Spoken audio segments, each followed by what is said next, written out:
اعوذ باللہ السمیع العلیم من الشیطان اللعین الرجیم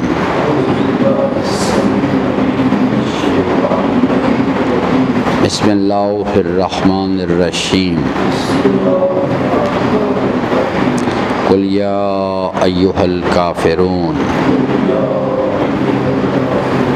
لا اعبد ما تعبدون ولا انتم عابدون ما اعبد ولا انا عابد ما عبدتم ولا انتم عابدون ما اعبد لکم دینکم ولی دین۔ صدق اللہ مولانا العظیم وصدق رسولہ الکریم وصلی اللہ علی سیدنا ونبینا محمد وآلہ الطاہرین۔ ربی اشرح لی صدری ویسر لی امری واحلل عقدۃ من لسانی یفقہوا قولی۔ حضرات محترم، سورہ مبارکہ کافرون بھی جو ہے یہ قرآن کریم کے جو مختصر سورہ مبارکہ ہیں ان میں سے ایک سورہ ہے۔ یہ جو بھی قرآن کریم لے کے آؤ، تم بھی چلو کھڑے ہو، اس کو کہو قرآن کریم لے کے آ جا کے، کہ قرآن کریم کے جو مختصر سورہ مبارکہ ہیں ان میں سے ایک ہے۔ اس سورہ مبارکہ کا جو سینٹرل آئیڈیا ہے وہ در حقیقت انسانی زندگی کا جو پریکٹیکل بیہیویئر ہے اس کے حوالے سے اس میں رہنمائی کی گئی ہے کہ انسان کو اپنی جو اللہ نے 3 سوالوں کے جواب جو ہیں جو انسان نے دینے ہیں کہ جوانی کہاں صرف کی، مال کہاں سے کمایا اور کہاں خرچ کیا۔ یہ جو پہلا سوال ہے جوانی کہاں صرف کر کے آئے، یہ اصل میں اس حوالے سے سمجھایا گیا ہے کہ جوانی کو استعمال کرنا اس طرح سے، یہ جو عمل کا اختیار ہے، مہلت ہے، اس کو ایسے یوٹیلائز کرنا ہے، یہ اس کے اندر۔ اور اس بات کو سمجھایا گیا ہے ایک کنورسیشن کے ذریعے سے۔ 2 فریق ہیں اس کے اندر۔ ایک فریق وہ ہے جو کہ اس نظریے کو تسلیم کرتا ہے الحمدللہ رب العالمین، اور اس شناخت کی بدولت اس کی عملی زندگی کا دستور کیا ہے، ایاک نعبد و ایاک نستعین۔ ایک یعنی انڈیویجول، یہ انڈیویجول لے لیں، اس نے بھی کرنا ہے یہ، اور کوئی آپ جماعت لے لیں، جماعت نے بھی کرنا ہے، معاشرہ لے لیں، معاشرے نے بھی کرنا ہے۔ ایک تو یہ یعنی ایک فریق یہ ہے۔ دوسرا فریق جو ہے وہ یہ ہے جن کو کہا گیا کہ کل یا ایہا الکافرون، یہ جن کو کہا گیا ہے کل، یہ وہ والا گروہ ہے جو اس نظریے کو تسلیم کرتا ہے کہ الحمدللہ رب العالمین۔ اس شناخت کو پر یقین حاصل کرنے کے بعد عملی زندگی میں ایاک نعبد و ایاک نستعین کا پریکٹیکل بیہیویئر اس کے پاس ہے، اور اگر کبھی عمل کی منزل میں اشتباہ ہو جاتا ہے تو وہ فوری طور پہ طرز عمل پہ نادم بھی ہوتا ہے اور توبہ بھی کرتا ہے۔ ایک تو یہ یعنی فریق ہے، اس میں تینوں شکلیں بن سکتی ہیں، انڈیویجول بھی ہو سکتا ہے، کوئی جماعت بھی ہو سکتی ہے، یا پورا معاشرہ، پوری قوم بھی ہو سکتی ہے۔ تینوں شکلوں میں حکم دیا گیا ہے۔ کافرون سے کیا مراد ہے، کون ہیں کافرون، پہلے اس کو سمجھا جائے۔ کفر کا جو معنی ہے وہ انکار کرنا، یعنی ان لوگوں کو وہ یعنی جو اس نظریے کا انکار کرتے ہیں، اس نظریے کا انکار کرتے ہیں کہ الحمدللہ رب العالمین، اور عملی زندگی کے اندر ان کا جو دستور عمل ہے، جو پریکٹیکل بیہیویئر ہے، وہ ایاک نعبد و ایاک نستعین نہیں کرتے، بلکہ نفس کی خواہشات کی پیروی کرنے والے لوگ ہیں، یعنی جس کے بارے میں یعنی وہ نفس کو الہ بنائے ہوئے ہیں۔ افرأیت من اتخذ الہہ ہواہ، یعنی نظریے کا بھی انکار کرتے ہیں اور عمل کی منزل میں جو راستہ بتایا گیا ہے، جسے قرآن اپنے اصطلاح میں صراط مستقیم کہتا ہے، اور یعنی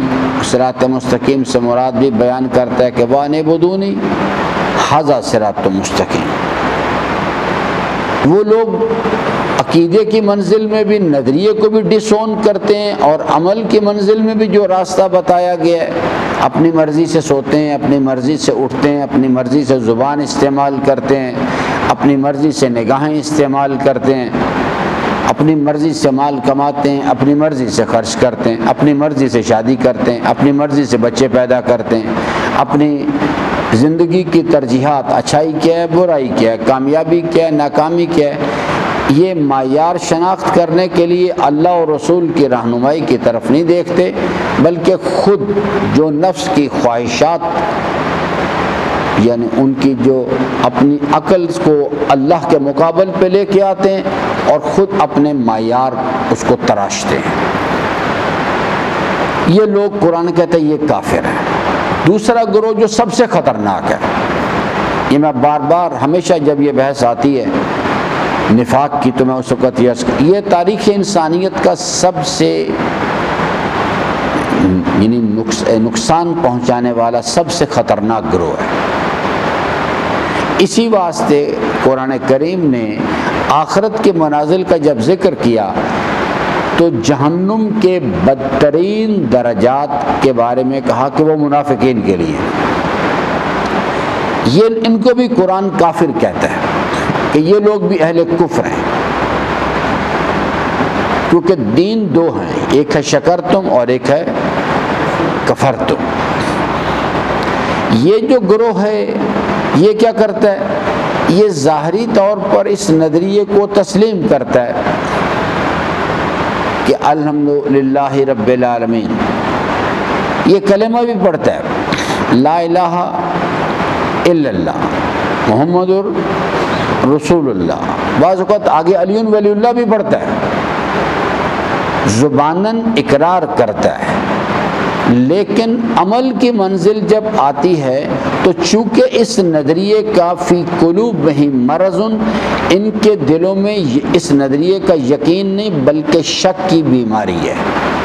یہ اس نظریے کے بارے میں شکوک و شبہات میں پڑھے ہوں، جیسے کہ ایک بزرگوار کے بارے میں تاریخ میں ایک چیز نقل کی گئی ہے کہ صلح حدیبیہ جب کی گئی تو انہوں نے اس حضرت کے فیصلے کے بارے میں یعنی جو تبصرہ بیان فرمایا کہ جتنا آج مجھے شک پیدا ہوا اتنا شک جو ہے پہلے کبھی نہیں ہوا تھا، یعنی شک تو خیر پہلے بھی تھا لیکن آج وہ شک ذرا زیادہ بڑھ گیا۔ فی قلوبہم مرض، ان کے دلوں میں، تو چونکہ وہ یقین ان کے پاس نہیں ہوتا اس نظریے کا، شکوک و شبہات میں ہوتے ہیں، دنیا کی محبت ان کے دلوں میں یعنی اتری ہوئی ہوتی ہے، تو عمل کی منزل میں کہتے تو ہیں الحمدللہ رب العالمین، قرآن میں بھی کہتے ہیں، قرآن کے علاوہ بھی کہتے ہیں، نماز میں کھڑے ہو کے بھی کہتے ہیں، اور یہ بھی کہتے ہیں کہ اشہد ان لا الہ الا اللہ، لیکن جب عمل کرنے کی باری آتی ہے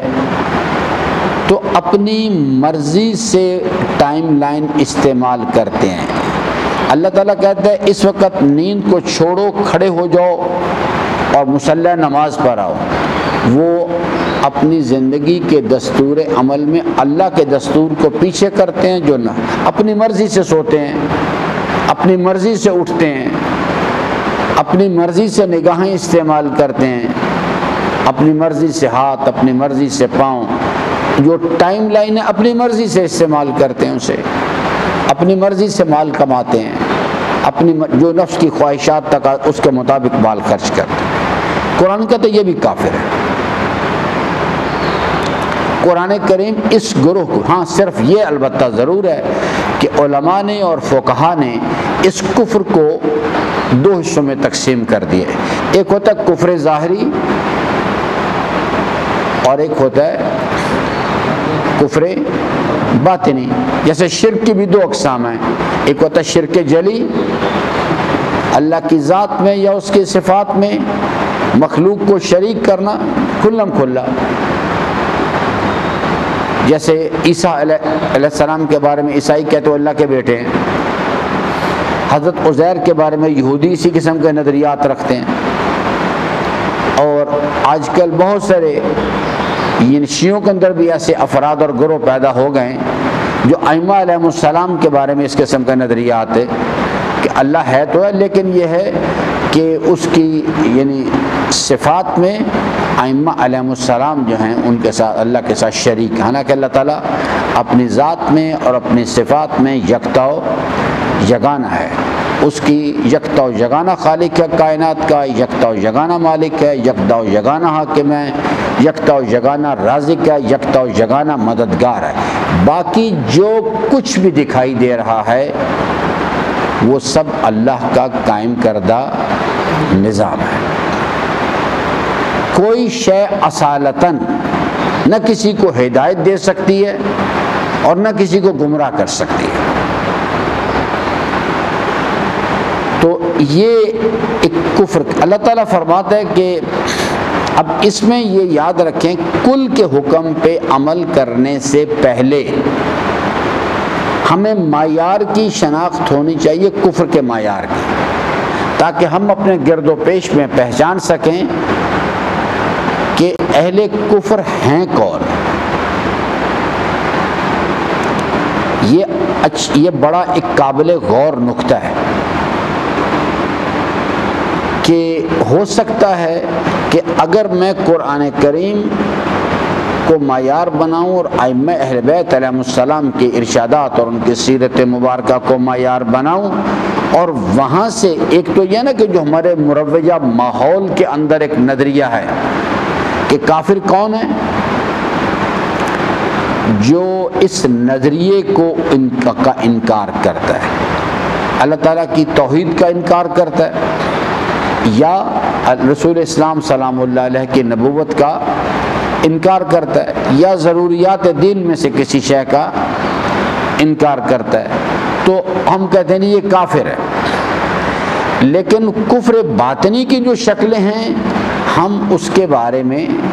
متوجہ یا معیار کا بھی نہیں پتہ اور آگاہ بھی نہیں ہے۔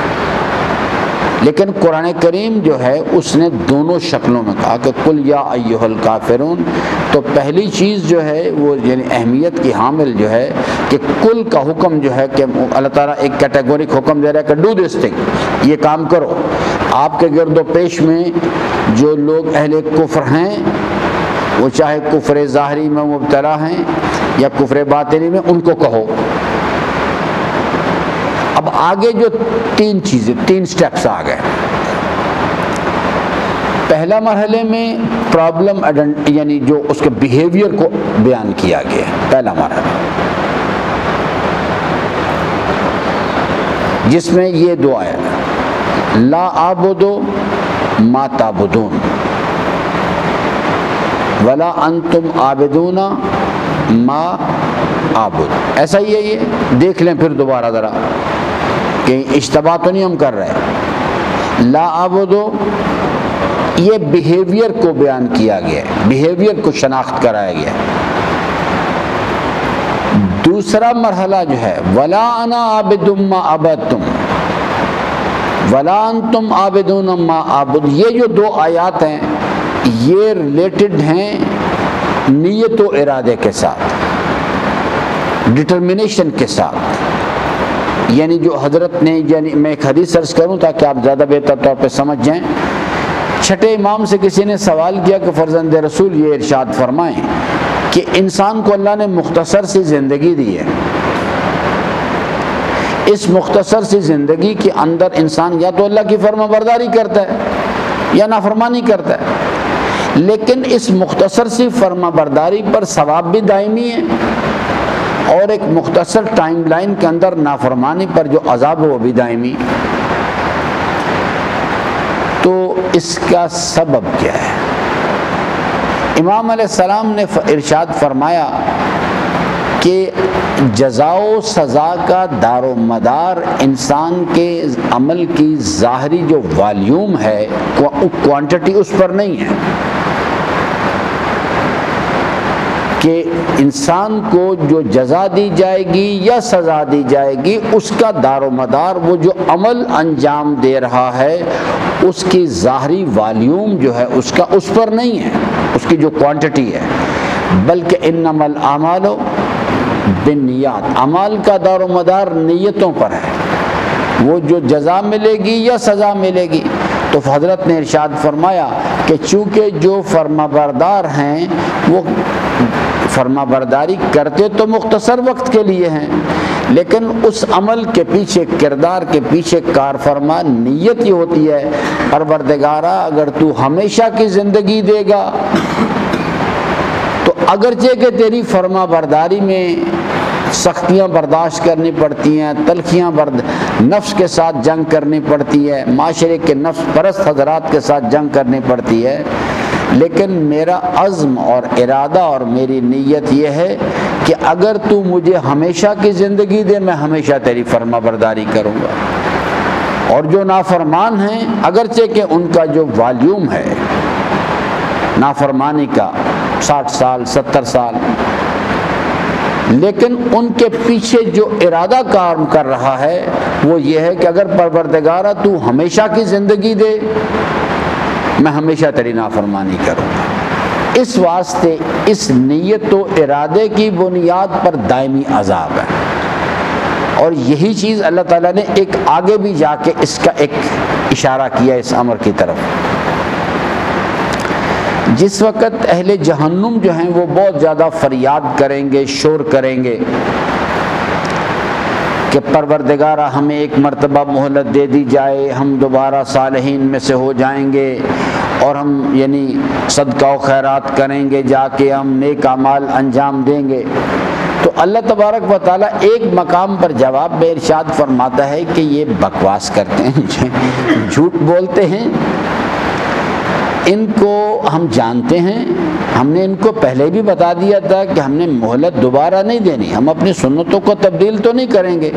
لیکن ہم بتا رہے ہیں کہ ہم ان کی بات کیوں تسلیم نہیں کر رہے، کیوں ان کی فریاد کو نہیں سنا جا رہا، اس لیے کہ اگر ہم ان کو دوبارہ مہلت دے دیں یہ جھوٹ بولتے ہیں، یہ جا کے پھر وہی کریں گے، پھر دوبارہ وہی کام کریں گے جو پہلے کرتے تھے۔ اور مثال بھی اللہ تعالیٰ نے دی اسی دنیا کے اندر، کہتا ہے کہ آپ اس مثال کو بھی یاد رکھیں کہ جب انسان جو نافرمان ہیں اللہ تعالیٰ فرماتا ہے کہ جب ہم ان کو دنیا میں بطور سزا کے انہیں خواب غفلت سے بیدار کرنے کے لیے ان کو کسی امتحان میں مشکل میں مبتلا کرتے ہیں، کو عذاب ان پر وارد کرتے ہیں، تو پھر داد و فریاد شروع کر دیتے ہیں، نمازیں پڑھنے شروع کر دیتے ہیں، دعائیں کرنے پروردگارہ بچا کسی طرح سے۔ اور اللہ تعالیٰ فرماتا ہے کہ جب ہم ان کو کہتے ہیں، ہم یہ نہیں کہ میرے علم میں مجھے پتہ تو ہے، لیکن جب وہ بہت زیادہ داد فریاد کرتے ہیں ہم کہتے چلو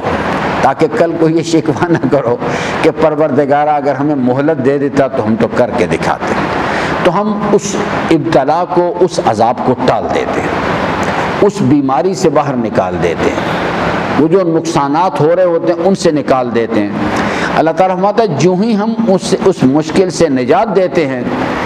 وہ مجھے ایسے بھول جاتے ہیں جیسے مجھے کبھی جانتے ہی نہیں، پھر وہی شروع کر دیتے ہیں۔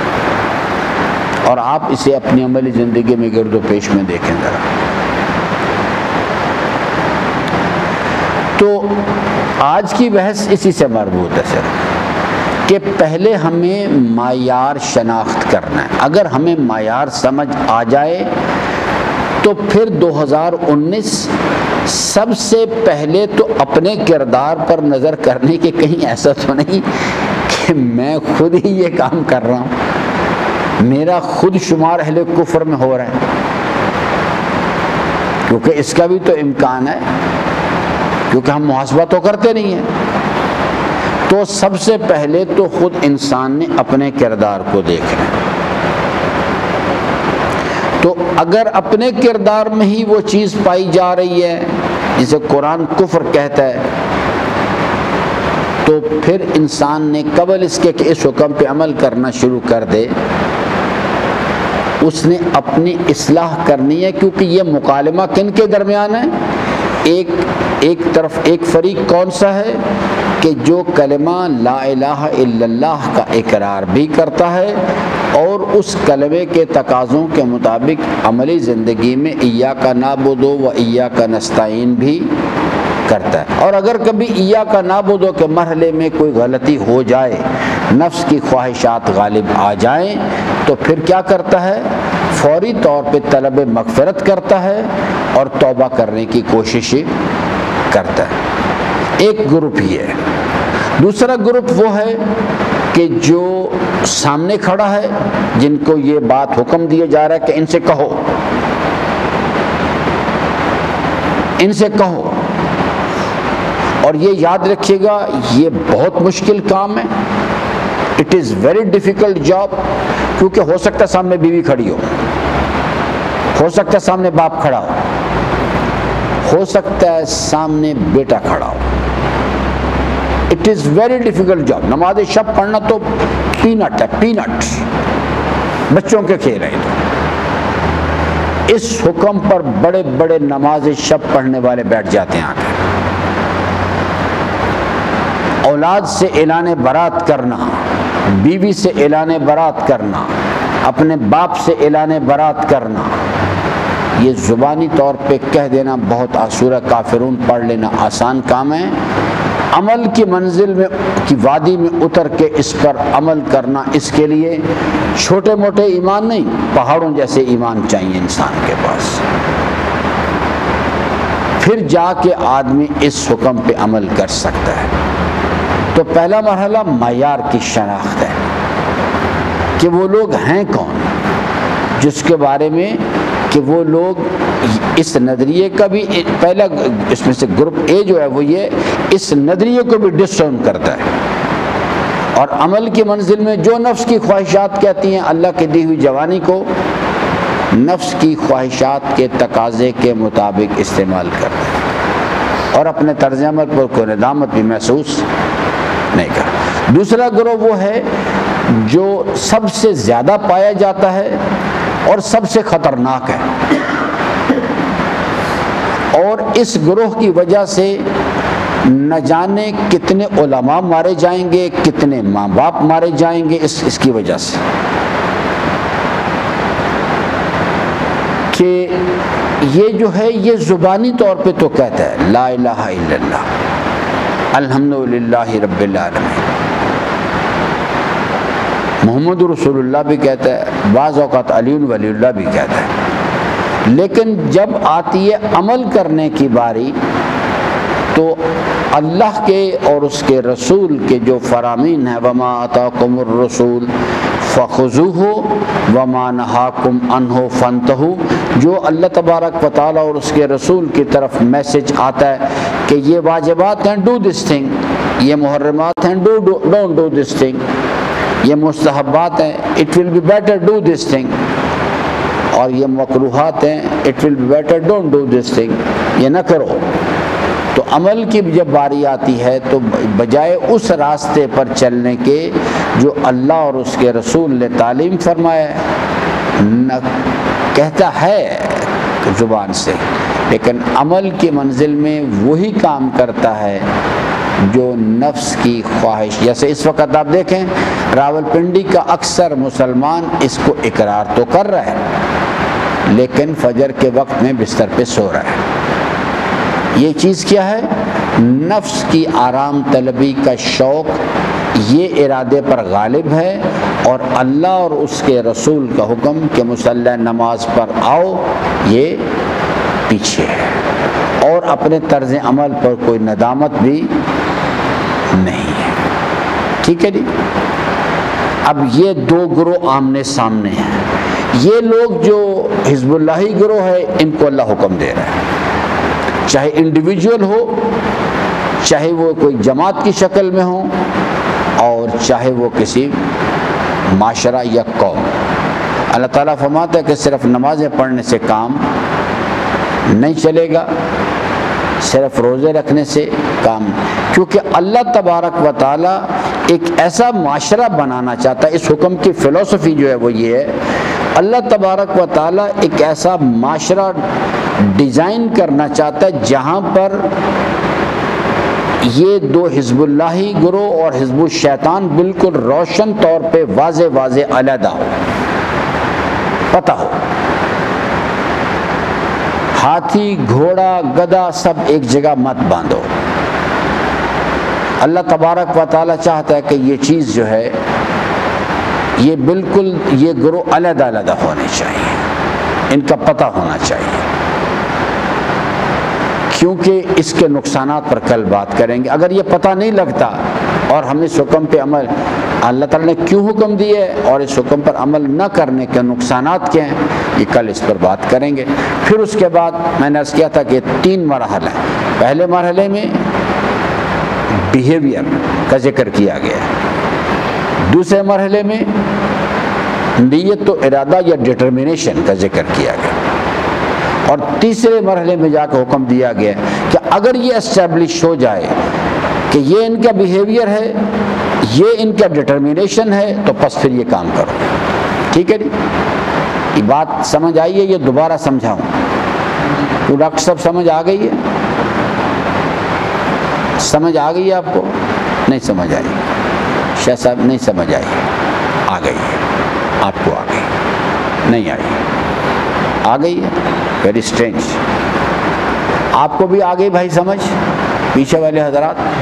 آ گئی؟ چلیے، اگر سمجھ بھی آ گئی ہے نا تو اسے اللہ تعالیٰ کی بہت بڑی مہربانی سمجھیے گا، بہت بڑی اللہ کی مہربانی سمجھیے گا۔ اگلا مرحلہ ہے اس حکم کو جب جان لیا، معیار سمجھ آ گیا، تو اس کے مصداق تلاش کرنے ہیں۔ پھر تیسرے مرحلے میں جا کے حکم پہ عمل کرنا ہے۔ تو یہ اگر آپ کو معیار سمجھ آ گیا تو یہ اللہ تعالیٰ کی بہت بڑی مہربانی۔ ٹھیک ہے جی، اللہ تعالیٰ سے امیدوار ہوں کہ اللہ تبارک و تعالیٰ ہم سب کو قرآن کریم کو پڑھنے، سمجھنے اور اس کے فرامین پر عمل پیرا ہونے کی توفیق عطا فرمائے۔